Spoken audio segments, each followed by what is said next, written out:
Hello, everyone. Welcome to the 31 Media podcast. My name is Vaishnavi Nashte, and I'm the marketing and PR manager here at 31 Media.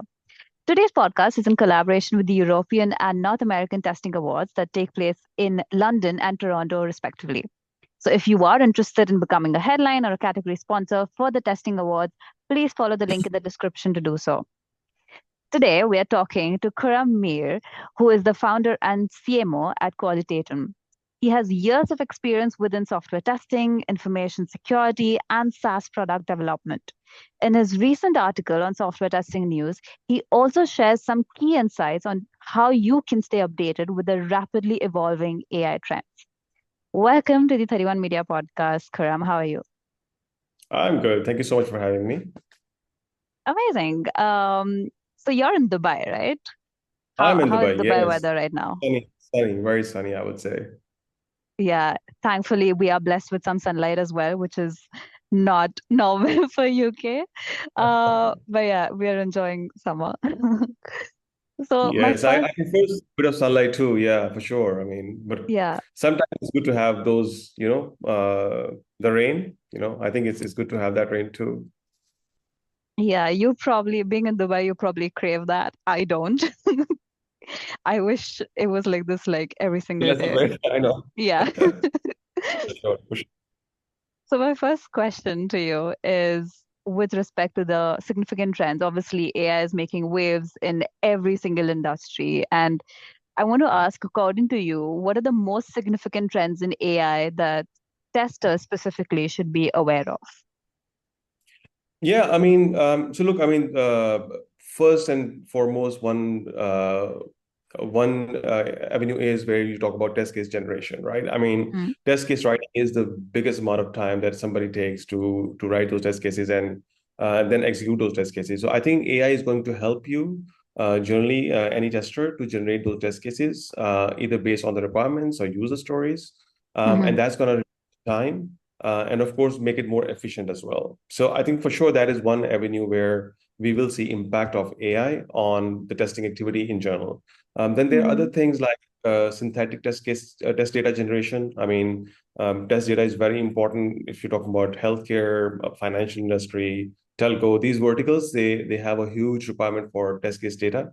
And I think for synthetic data generation, we will see AI coming in and being used a lot more. And then apart from that, you have other avenues where we talk about automation testing and people are writing scripts and you want those to be self-healing as well. hmm So if there is a bug, like the script can update itself as well at the same time. So, and then there are a bunch of other avenues like usability testing, performance testing. All of these avenues are going to have an impact of AI and they're already being impacted by AI. Yeah. And I think making things more efficient now. So I think, which is a very good thing for a tester, because then for me, when I was a tester, I thought of testing as something where you have to think of everything that a developer will not cover or think about, and you have to think like a user. So a user may do anything with the product, and you may not be able to preempt that. hmm With AI, you should be able to cover some of those scenarios, and hence your focus will go more and more on identification of other scenarios hmm where you can make sure that the product and its quality is being tested thoroughly and also any other flaws that may exist in the product. I mean, they can be highlighted and fixed upfront. Right. Again, means less cost, improved efficiency, and better experience for the end users. And that's what the hmm goal of any test is to enhance the experience of an end user. Right. Right. Amazing. You'd also mentioned in your article that AI is obviously it will boom up to a certain percentage next year, like in terms of the evolution of it. Do you want to shed some light on how quickly it's really transforming our lives and businesses as well? I mean, I think AI is just exploding right now in Yeah. every walk of life. I think Yeah. everybody is. I mean, like my feeling is also that for the next 2 years, we will see a lot more boom of AI in hmm every avenue. We're talking about testing right now, but yeah, over here as well. But I think there will be a lot of consolidation of in terms of okay, what is the real use case where AI has a far bigger impact than let's say hmm another use. And I think we are getting to that point. in a couple of years' time too, where we will start seeing, Yeah. okay, like we thought AI will have an impact on these two, three areas. I mean, for example, I think one area where we don't talk that much is the AI bias. I mean, Mm, um, for me, I mean, like we humans have biases, right? And I think the right. same is going to be applicable on the AI side as well.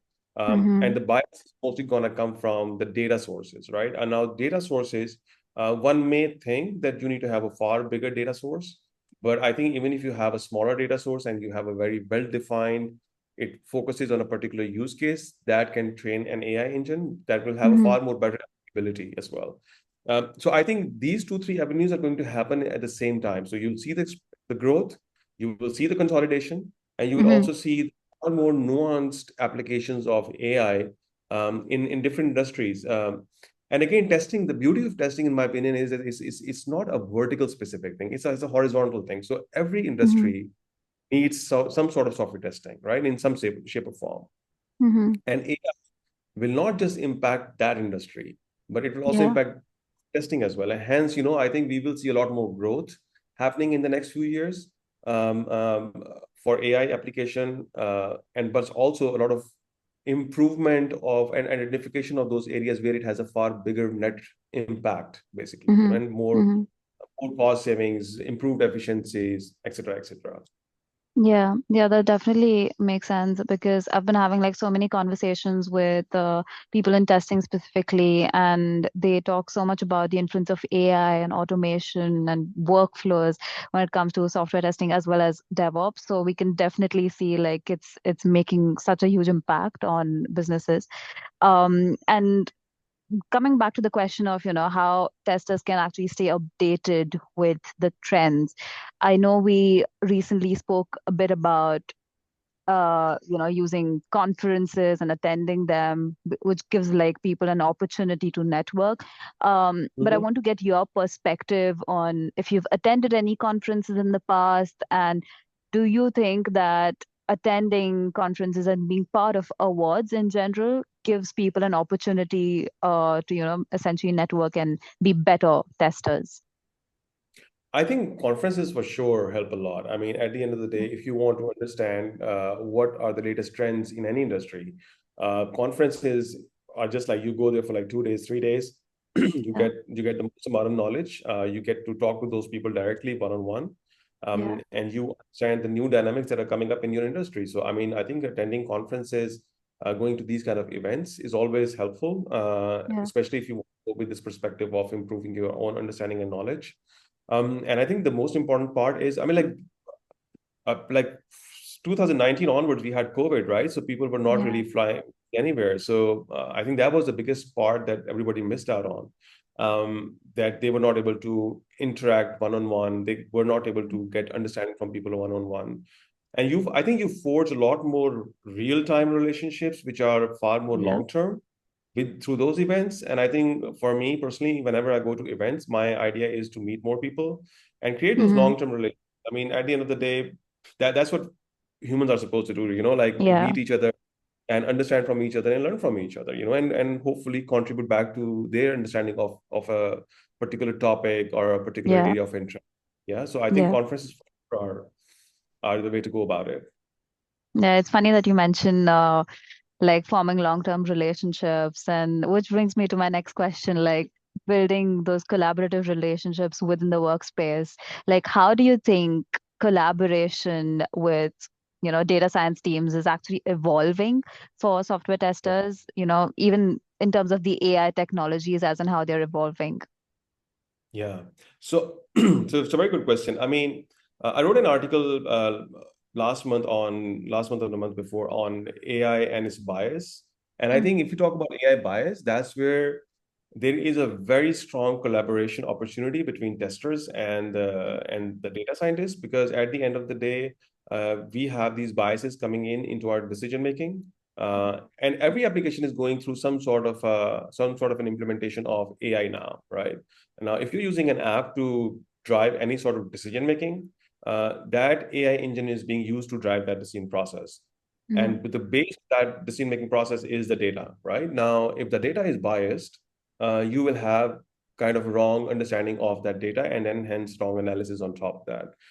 And this is where the collaboration between testers and the data scientists comes in very handy. And I think testers have a lot more advantage over here because, again, they have to think of a lot of other scenarios which a developer or a data scientist will not think, because they will think about the numbers or the use case and the writing of the code.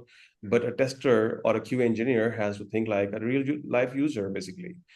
So they have to question those analysis. And I think when you collaborate as a tester or a QA engineer with the data scientist, that's one massively big area. Again, the Yeah. second impact is the privacy part. I mean, the data privacy. Now, if you want to have some sort of AI engine being used in your product, you need to understand that, privacy laws are getting very tough and difficult and very strict as well. So you, Mhm. as a tester, you want to make sure that, okay, any analysis of that, which is being built by the engine, should comply to those privacy laws as well. So there is a very strong and very important element of collaboration between software testers Yeah. and data science. Yeah. Amazing. I think that definitely brings me to my next question, which I think is very important for all of the software testers, irrespective of them being at the early stage of their professional lives or mid or whatever they are. But what do you think that the most important skills are today for people to incorporate and like live alongside AI driven applications? What are the most important skill sets that testers should have? So yeah, I mean, interesting question. When I was a tester myself, I mean, back in 2001 too, Yeah. my understanding of testing was that for me to be a good tester, I need to have very good analytical skills, right? Yeah. I need to understand the processes for which I want to test a product. So I need to question those processes as well. Okay, why does it work this way? Why it doesn't work that way, et cetera, Mm-hmm. et cetera. So critical thinking or analytical thinking it used to be, in my opinion, the most important thing. Now, Mm-hmm. like 20 years later, 22 years later, I think this is still the most important thing. I mean, even with AI, you need to have that kind of critical thinking hat on all the time. And I think that is where a lot of testers sometimes struggle as well. They Mm-hmm. don't think of this thing as an important asset. They think of writing test cases as just a function of writing those test cases. I think sometimes they forget that the most important thing is to critically analyze the requirement, Yeah. or a user story, and then see what can be, how it can be tested against. What Mm-hmm. are the different avenues that we can be exploring to test those softwares? Yeah. So I think critical thinking is the most important thing. I mean, I would say, yes, people want to talk about, like you need to have automation testing skill set and you have performance testing skill set, all of those things. But for me, the most important thing is to have that kind of critical thinking, critical analysis of why are we testing something and what for, and what is the end game of that testing process. Yeah. That is still the most important thing. And I would still advise everybody the same thing. If you can get your understanding more on how you can improve your own analytical skills wherever you are right Mm-hmm. now at the career ladder. Explore how you can improve those skills. These sometimes Mm-hmm. software skills are more important, and these critical skills are more important than any hard skill that you will get on a tool. Yeah. This is definitely very beneficial for our audience today in software testing. And one question that like our speakers seldom get asked during conferences is, what are certain misconceptions around software testing, like according to your opinion? Yeah, I mean, so I read somewhere, I think in an office somewhere, that there is always one more bug. In the testing department, Mm, they had written over there like there is always one more bug. And like I think the misconception is that we are there to test and identify defects. I mean, as mm, a tester, my opinion, the objective of a tester is to help improve the quality of the product. Now, right. product quality is not a function of just finding defects. It's also, okay, how can I improve the user experience, right? I mean, like if I see that there are 2 clicks, can I suggest maybe like 1 click something, right? Anything that removes a friction from an end user is what Mm, a tester think about. And I think that's where we have to be more efficient as testers, and mm, not be bogged down by the idea of, like logging too many defects or creating or finding defects or obsessing about defects. yes, that is great, but eventually that is just one half of the job. That is not the full complete job, right? Yeah. So the bigger goal is that we need to identify how to improve the end user experience in Mm, a nutshell. So that is the most important thing, in my opinion, that every tester needs to focus on, actually. hmm. That definitely helps, narrowing down like the perspective and what people should, keep an eye on. So Yeah. thank you so much. I don't have any other questions, but yeah, sorry. Yeah, Go I mean, ahead. like one last comment was also that people now, because AI is coming into the picture, everybody's Yeah. talking about how AI can help me in testing, and how it can, be the one, well, it can be like one-stop shop for us, basically. I mean, like Yeah. testing is not going to do much for, I mean, like anything else, AI is just an enabler, right? It will help Right. you do things better. It will help you improve your processes, make it more efficient. Mm, But that's not it. At the core is still us who need to know how to use that AI, right? And mm, how do we use that to improve our own processes. right. So at the end of the day, it's important that we understand that anything like AI, I mean, like today it's AI, tomorrow it will be another technology. They Mm, are there to help us be more efficient and be work better. They will not solve any problem for us like completely. It's not like with mm, AI you will have testers, for example. I mean, I was hearing this question in one of the conversations too, that like, will mm. testers not, like, if you have all these AI automated tools doing testing for you? It's like, no, Yeah. that's That's always a fear, isn't it? also had when it was like automated testing. People were talking about automated testing processes, right? And they Mm, were like, tomorrow we'll not have functional testing anymore, and we still have mm. functional testing going, like, even after 15 years of having the same question being asked. So I Yeah. don't, one solution is going to make a lot of impact in that way. It will Yeah. definitely change the thing. It will definitely improve the way we work. But it's us who need to do that, right? So for sure, I Yeah. mean, we need to stay focused on upskilling ourselves constantly. I think Mm, that is the important thing. Like, learn the new things that are happening in the world, be it in mm. your industry, be it in your job, be it in your be it for your passion, even for that matter. So learn new things, upskill Yeah. yourself, try to find different ways of doing something, and that's about it. I mean, like, and have fun. At the end of the day, we all just need to have fun with Yeah. everything. That's about it. Absolutely. Yeah. Thank you so much for all of your suggestions. Like they're super valuable to our audience, especially like irrespective of the career ladder, as you mentioned. These are extremely valuable tips. So thank you so much, Khurram, for sharing all the tips today. And Thank you for. if thank you. Also, if there are people out there who have been working on amazing testing projects, feel free to like submit them for the European and North American Testing Awards. And thank you.